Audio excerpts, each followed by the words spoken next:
ऐश्वर्य वैभव, सुख संपदा, भूमि भवन वाहन तथा इस भौतिक जगत के समस्त सुखों को प्रदान करने वाले दैत्यों के गुरु शुक्राचार्य अपनी राशि का परिवर्तन कर रहे हैं।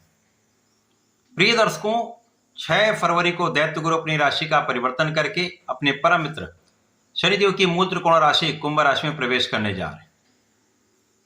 अब ये ज्योतिषीय नियमानुसार अत्यंत सकारात्मक परिवर्तन है, क्योंकि मित्र की राशि में होकर ये अत्यंत बलवान रहने वाले हैं तथा यहाँ पर इनका एक सकारात्मक प्रभाव प्राप्त होने वाला है। साथ ही साथ यदि हम अवलोकन करें तो कुंभ राशि में पहले से ही बुध और राहु का गोचर चल रहा है, जिसके कारण प्रारंभ से ही त्रिग्रही योग का निर्माण कुंभ राशि में बन जाए। अब राहु के भी गुरु शुक्राचार्य हैं, बुध और शुक्र परम मित्र हैं, और जब भी इन दोनों का योग बनता तो महाधनदायक योग बन जाता है। उस पर राहु का प्रभाव अचानक कुछ बड़े लाभ प्रदान करने वाला होता है। परंतु जैसा कि राहु का नैसर्गिक प्रभाव नकारात्मक है, तो कुछ समस्याएं भी अवश्य होंगी जिसका प्रभाव समस्त राशि के जातकों पर पड़ने वाला है। जय श्री गणेश। नमस्कार, मैं आचार्य संजय द्विवेदी। मेरे समस्त प्रबुद्ध दर्शकों का मेरे चैनल पर हार्दिक स्वागत है। प्रिय दर्शकों, आज मैं सिंह राशि के लिए दैत्य गुरु शुक्राचार्य के इस राशि परिवर्तन से मिलने वाले लाभ का अथवा कहीं पर कोई समस्या या अवरोध है तो उसका क्या निराकरण, संपूर्ण विश्लेषण मैं पूर्ण तर्क के साथ करने जा रहा हूं। प्रिय दर्शकों, इस राशिफल को आप अपने लग्न तथा राशि दोनों के अनुसार देख सकते हैं। सिंह राशि सूर्यदेव की राशि, जो अत्यंत प्रबल राशि है, राजा की राशि है, और शुक्राचार्य सिंह राशि के लिए आपके कर्मेश तथा पराक्रमेश, कर्मेश पराक्रमेश का गोचर आपके सप्तम भाव अर्थात केंद्र के भाव में आरंभ होने जा रहा है। प्रिय दर्शकों, कुंडली का जो केंद्र का भाव सर्वाधिक बलवान भाव है, यहाँ पर जब कोई ग्रह जाता है तो उसका बल वैसे ही बढ़ जाता है। और यहाँ पर शुक्राचार्य मित्र की राशि में भी होंगे और मित्र के साथ ही इनका गोचर चलने वाला, जिसके कारण ये विशिष्ट प्रभाव प्रदान करने वाला समय। प्रिय दर्शकों, प्रारंभ से ही सिंह राशि के लिए एक अच्छी स्थिति बन रही है। शुक्र और बुध महाधन का योग बनाएंगे और केंद्र के भाव में ये जो प्रभाव प्राप्त होगा अत्यंत विशिष्ट होगा। परंतु जैसे जैसे ये गोचर आगे बढ़ेगा, राहु के समीप दोनों ग्रह पहुंचेंगे, जिसके कारण शुक्र को भी राहु दूषित कर देते हैं। जब शुक्र दूषित होते हैं तो कहीं ना कहीं यहाँ पर मन में भ्रम, अचानक मन की चंचलता बढ़ जाती है तथा चारित्रिक भय का योग बन जाता है। और यहाँ पर आपके केंद्र के भाव में है और यहाँ से सीधी दृष्टि का प्रभाव लग्न पर है, जिसके कारण कुछ समस्याएं भी होंगी। इस समय में यदि आप अपने मन पर नियंत्रण रखते हैं, अपने चरित्र पर नियंत्रण रखते हैं तथा किसी भी भटकाव से आप बचते हैं, तो इस समय में आप विशेष लाभ प्राप्त करेंगे, क्योंकि इस गोचर काल में सूर्य के साथ भी इनका संयोग बनेगा और अत्यंत विशेष प्रभाव प्राप्त होगा। इस पूरे समय में अचानक ही आपके कार्य क्षेत्र में पदवृद्धि हो सकती है। लाभ तो आपका बढ़ेगा ही बढ़ेगा, पद का लाभ मिल सकता है, कार्य क्षेत्र में विस्तार हो सकता है, आपके अधिकार क्षेत्र में विस्तार का योग भी बन सकता है। और इस समय में आपका बुद्धि बल बहुत अच्छा रहेगा यदि आप भटकाव से बचते हैं, क्योंकि भटकाव जो है वो आपको सही डिसीजन नहीं लेने देता। और यदि आप अपने काम से विरत होकर कुछ अन्य काम में लग गए तो आप अपने जो कर्म से विरत हो जाते हैं, और जब आप अपने कर्म से विरत हो जाते हैं तो समस्याएं निश्चित रूप से आएंगी, क्योंकि करना कुछ है, आप समय कहीं और व्यतीत कर रहे हैं तो समस्याएं तो निश्चित रूप से आएंगी। यदि इस समय पूर्ण मनोबल के साथ, पूर्ण क्षमता के साथ आप अपने कार्य क्षेत्र में, अपने पढ़ाई के क्षेत्र में लगे रहते हैं तो कोई शक्ति आपको बाधित नहीं कर सकती, क्योंकि यहाँ पर बुद्धि तो अच्छी है आपकी, ये यहाँ पर किसी प्रकार का कोई संदेह नहीं। और सूर्य के साथ जब योग बन जाएगा तो आपका आत्मबल भी बहुत अच्छा होगा और आपके अंदर क्षमता भी बहुत बढ़ जाएगी।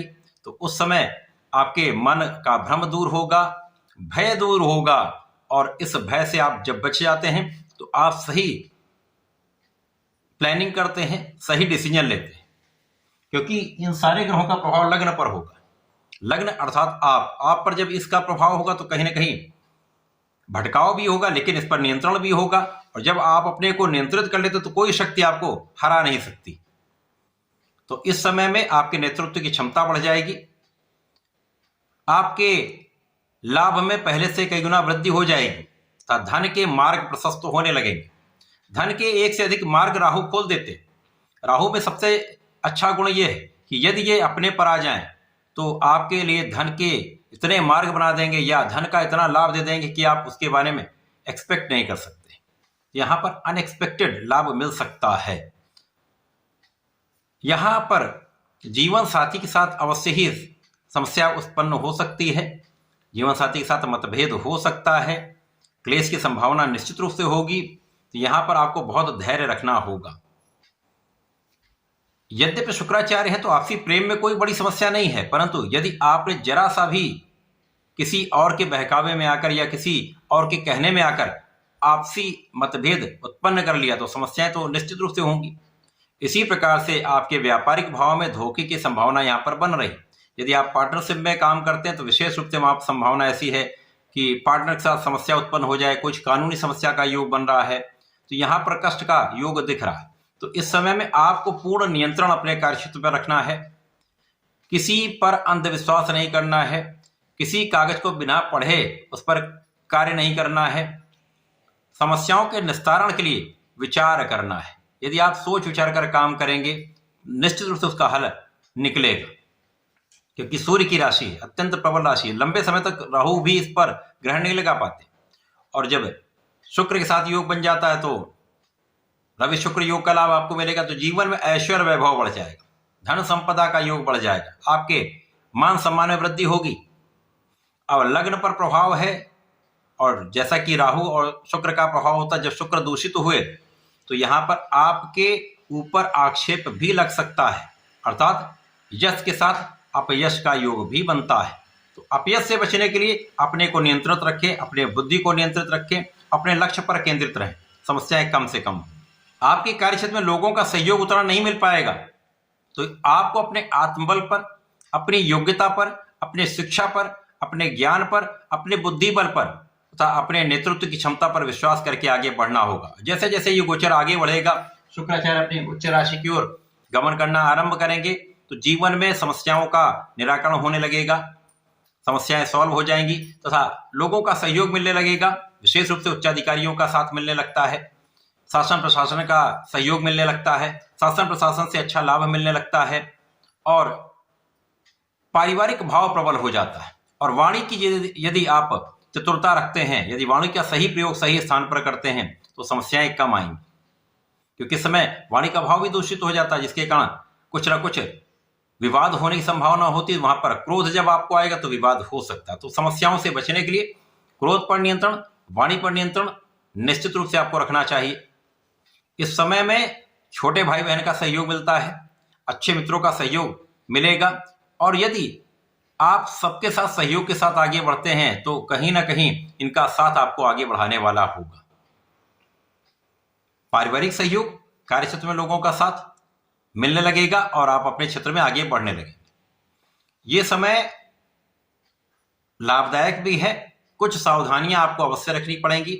यदि आप अपने लक्ष्य पर केंद्रित रहते हैं और सही योजनाबद्ध तरीके से काम करते हैं तो समस्याएं कम से कम होंगी और इस समय का आप लाभ उठा पाएंगे। लेकिन इस समय में कार्यक्षेत्र में अचानक प्रगति तो निश्चित रूप से होगी। तो इस समय को उपयोगी बनाने के लिए नियमित रूप से भगवान सूर्यदेव को जल देना चाहिए, ओम आदित्याय नमः का जप करना चाहिए तथा प्रत्येक रविवार को भगवान भोलेनाथ पर जलार्चन करें, लाल चंदन का अर्पण करें, लाल पुष्प का अर्पण करें तथा लाल मिष्ठान का अर्पण करें, साथ ही साथ गुलाब की सुगंधि का अर्पण करें तो विशेष लाभ आपको प्राप्त होंगे। ऐसा करके इसका उपयोग करें। धन्यवाद, नमस्कार।